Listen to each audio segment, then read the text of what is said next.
Hi, I'm Adam Walton, and you're listening to the Functional Tennis Podcast. Welcome to the video episode of the Functional Tennis Podcast.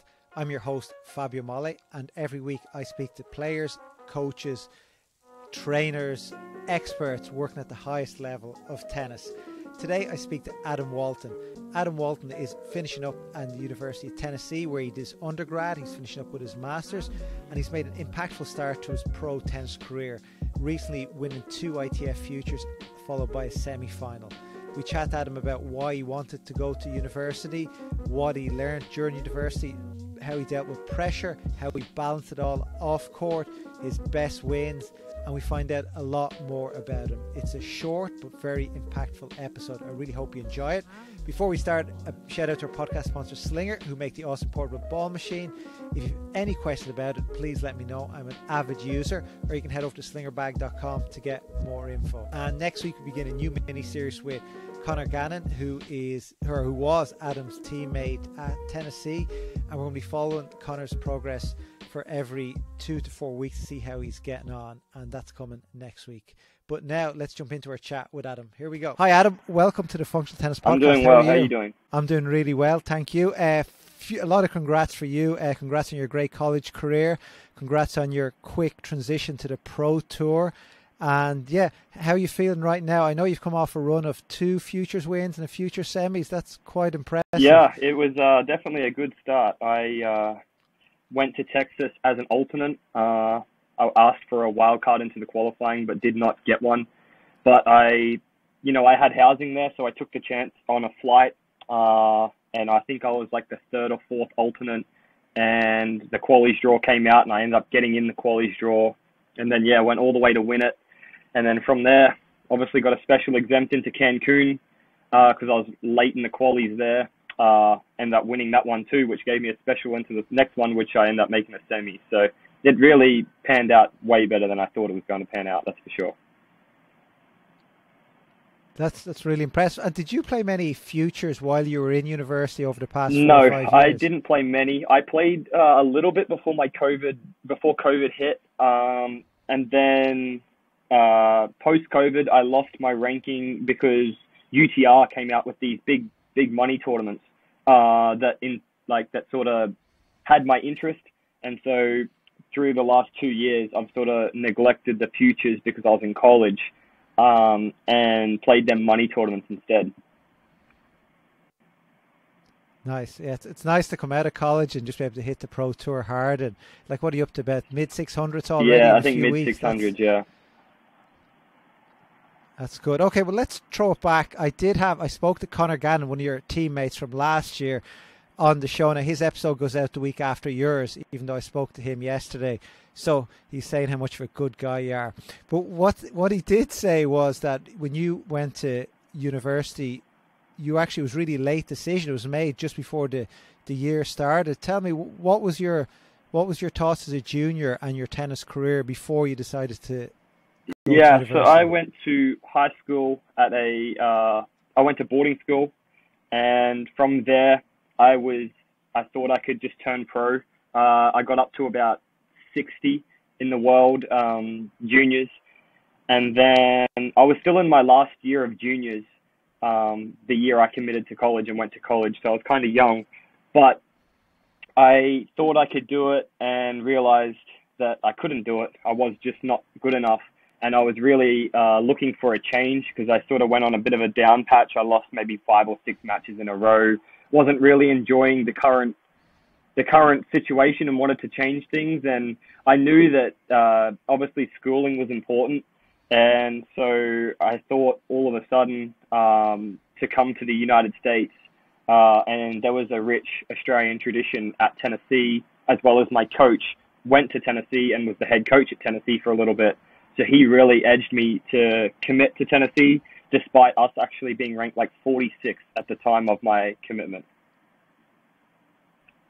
Okay, great. Well, there were some great improvements there. But on your age group back in Australia, what other players were a similar age to you that went straight to pro? So I was in a pretty strong age group. So I had Alexei Popyrin, Minaur, Blake Ellis was another good junior.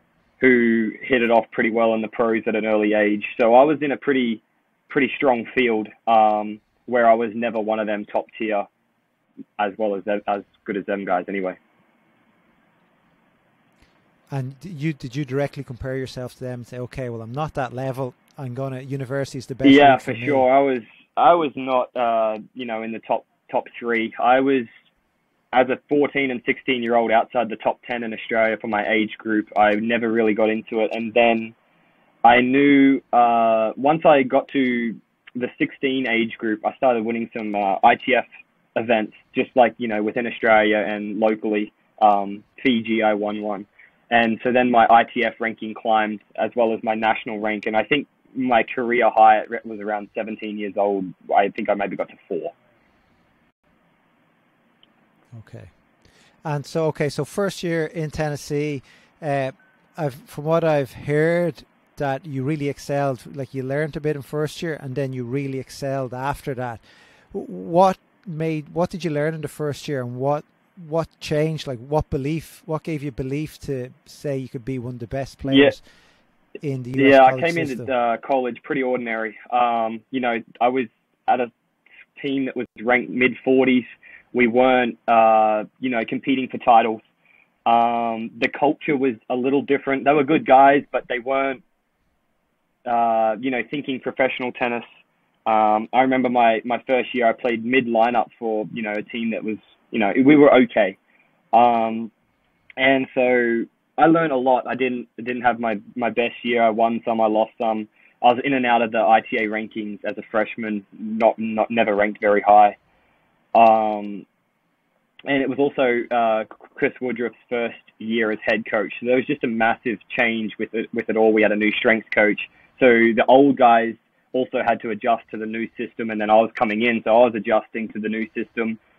And, studying and playing at the same time, it was a bit of an adjustment at the start. I'd never really had that much on my plate before. So I realized how well I had to deal with time management. And, it took time. It took me a whole year to sort of figure it out. And then I, went home for the summer, which is our winter. And then I came back my sophomore year, and, we got some good players in, and that's when we really started to excel as a team and myself individually. And what was it really that made you excel? Obviously, you're putting into work, you got your routines down, but where did the real belief come I think just purely hard work. I learned that, I was a talented kid, but I wasn't as talented as other kids. And I realized that I could beat some of these guys just purely by how hard we've worked, because we started to, really ramp up the training. My fall of my sophomore year, the workouts were really tough in the fall. We would put some long practices in, and I really felt like I was getting more comfortable on the court. My transition, going from just putting the ball in to, trying to construct the point a little bit more. And, I just saw massive leaps in my game. And then once I feel like once you get some good wins under your belt, you really believe that you can beat anyone. Because I remember as a freshman, I was playing guys 4 or 5 years older than me, and I just thought I couldn't beat them. But then, sort of by my second year, I was like, okay, these guys, they're a little older, but they're not that much older. And I really think I can match it with them. So that's sort of what gave me my belief. I reckon in your first year there is a bit of a physical difference where you're an 17, 18-year-old, you're a scrawny little kid, and these guys have been pumping weights for a few years and a lot more volume work. So, yeah, that's great. It gives a lot of hope to other players who go over there. And, the first year, you're not going to break records in your first year. You just need to be patient. Like, how would you describe, you played 3 or 4 for your first year. You knew you could do that. Connor went. He was, struggling for his place at 6, and that's a different sort of pressure. What advice do you have for other players to help them? Let's say people want to go to States, to help them pick the right college, to make sure they get enough, to get that balance between playing enough and not being under pressure. Yeah, it's definitely a tough balance, because a lot of kids coming in, including myself, wanted to go to a school that was the best school they could get into, because they wanted to go to a team that was ranked really well and their team was having success. But they're sort of forgetting the fact that lineup pressure is a big thing. Whereas I was kind of the opposite. I, picked a school. I could have gone to higher ranked schools. But I picked a school and lineup pressure really wasn't a thing. So I was not so good as a freshman, but yet I was still playing middle of the lineup because our team was ranked not very high. So I never had that. So I really think selection of school is really important. If you're someone who likes to, have that lineup pressure and is okay with playing some, not playing other matches, then go to a top school. But honestly, for me, what worked out best was coming into a school where I knew I would play mid lineup and even if I lost, knew that there was no lineup pressure as such of me getting put out of the lineup. And then if the school grows, get better, you became an integral part of the team. Right. So I feel that I have helped build that culture. So I got better every year, and as new players come in, as your team gets better, you're able to recruit better players. Use Connor for example. He was probably just as good as I was as a freshman, but he was struggling to make the lineup just because we were a top 5 team. So had I gone to a top 5 team, I would have struggled to play in the lineup my first year too. Yeah, no, that makes total sense. And so as you went to second, third, fourth year there, you played number 1. How did you ultimately deal with pressure? Now you have the pressure lineup of your number 1. You're expected to win every week, and Coach Rutherford's on your ass if you don't. Yeah, playing 1 is it's just a different level. I played mid lineup my first year, and I realized that level there, and I really think there's a big level difference from mid lineup and then playing 1 and 2. The guys, even at schools that are not as high ranked, they usually have a good 1 and 2. So, you're playing a futures to a challenger level match every single week. And so I feel like you're building that match toughness. And like you said, pressure is everything, and how you can deal with that pressure is ultimately if you can play high in the lineup or not. Yeah, and obviously there's the pressure then. How do you handle it all? You're doing your undergrad. I know you changed to a master's. You've a girlfriend, you've everything else going on. How do you manage that with the pressure also? Yeah, I try not to think about the matches until the day of. I really feel like that helps. I know my first year I was struggled a little bit with the pressure. I would think about the match a little bit too much, but it was I try to keep myself busy and try to keep my mind not completely focused on the match until the day of, and then just trusted my hard work. And, trusted the coaches. And you can see some guys, they practice a lot better than they train. I'm probably the complete opposite in training. I'm not the best.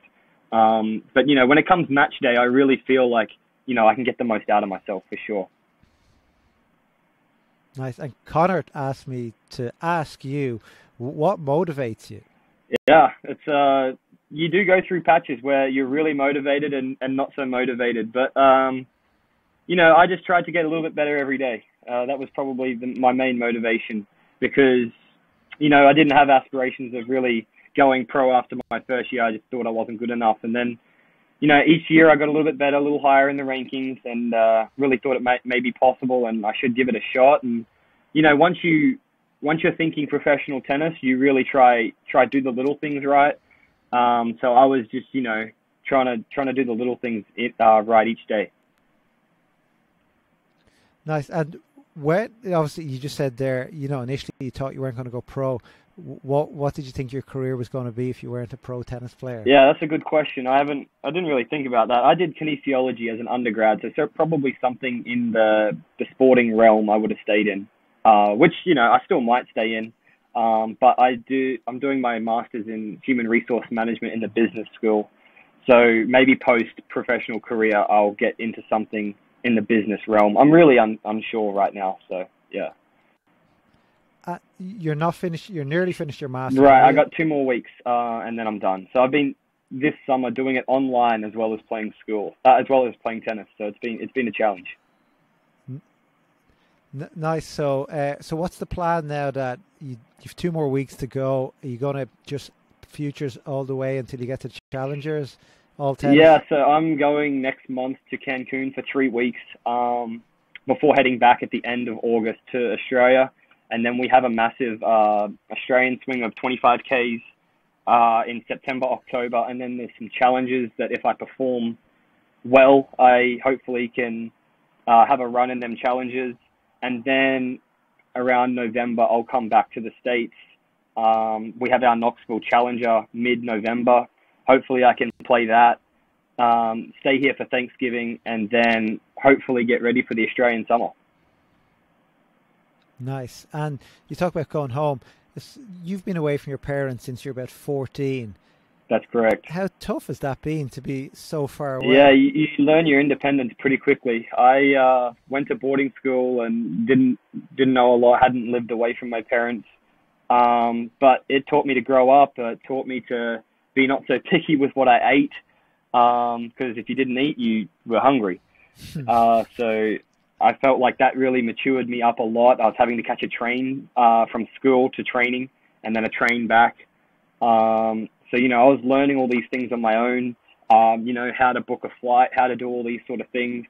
So, when I came to the US, it wasn't as big of a change. It was just the fact that it was, now the other side of the world instead of a couple of hours plane ride. Great. That's interesting. It makes so many kids go to the States and they're homesick straight away and they want to come home and they struggle. There's a big advantage. But you're a celebrated American tennis college athlete with 4-time All-American, NCAA doubles champ, ranked 2 singles. I actually don't know. Of all the times I've spoken to college tennis players and own friends going there, what is an All-American? To get All-American status, it's, I think, the highest status you can achieve as a sporting athlete. So I know in tennis, in singles, you got to finish, I believe it's top 16 in the final rankings, or you make I think it's quarters of the NCAAs, or I'm actually not sure. I think it's, or you could be seeded at the tournament. If you're seeded at the NCAA tournament, you're also All-American. And then I know in doubles, you got to be a top 8 seed in the tournament or finish top 10 in the rankings. And if you do that, you get the status. So I ended up getting, singles and doubles my last 2 years. And it's just a title. That's all it is. There's nothing else. We harp on it a lot in our program because we actually have, if you get the status, you get a big banner that goes put up in the indoor building, and so your banner will hang forever as a All-American, and it's pretty cool to see when you go in the indoor center all the All-Americans with their banners, and so it's one of the best achievements you can get in college tennis, I would say. Great. So if anybody goes to Tennessee, they'll see you hanging up in the indoor center. Yes. That's great. And looking back at all the matches you played in college tennis, what's the one that stands out the most for you that you'll tell the grandchildren about? Yeah, I had a lot of good matches in college. Really, my sophomore year when we played Florida in the semifinals of the SEC tournament, I was playing line 2, and I, won that match. It was a 3-3 match, semifinals of the SEC. We were playing Florida. I think they were ranked 2 in the country, number 1 seeds in the SEC tournament. And I was the clinch match. And, to do that as a sophomore and clinch ourselves into the final was probably my most memorable match that I'd competed in college. But I had a bunch for sure. Nice. I'm sure you did. You won about 120 matches or so? Yeah, something like that, yeah. Singles, I think. Yeah, is that singles? And then doubles, was maybe just over 100. Well, that's a lot of matches, and it really means you're stepping out onto the pro tour with a lot of game behind you, a lot of confidence. But last question, how long are you going to give tennis? How long do you have any time frame in your head, or it's just you don't know? Yeah, that's a good question. I set some mini goals for myself, but I didn't think I would start as well as I did because now I'm actually out of qualifying for the futures. I thought I would be in qualifying for maybe a couple of months before I'd solidify my ranking to a point where I would be in main draw every week. So, I actually had a pretty low goal by the end of the year that I've almost already hit. So, I kind of have to reevaluate now after the road trip I've just done and set some new goals. I do want to, at least give it 12 months, but, potentially more too, because I have a 52-week free roll of points, so I don't have anything to defend for a whole year. So it's just gain for a whole year. And then, we'll see where we're at, and we'll reevaluate for sure. And will you be traveling with a coach, or is it just by yourself for the next while? So next month I'll be on my own to Mexico, but then once I'm in Australia, the federation there is going to help me out with some coach support, and then we will go from there and see what the next year holds. Let your results do the talking, and everything will follow. But Adam, thank you very much for jumping on there. That's a lot of great info and a great story. So best of luck with the next 12 months. I appreciate it.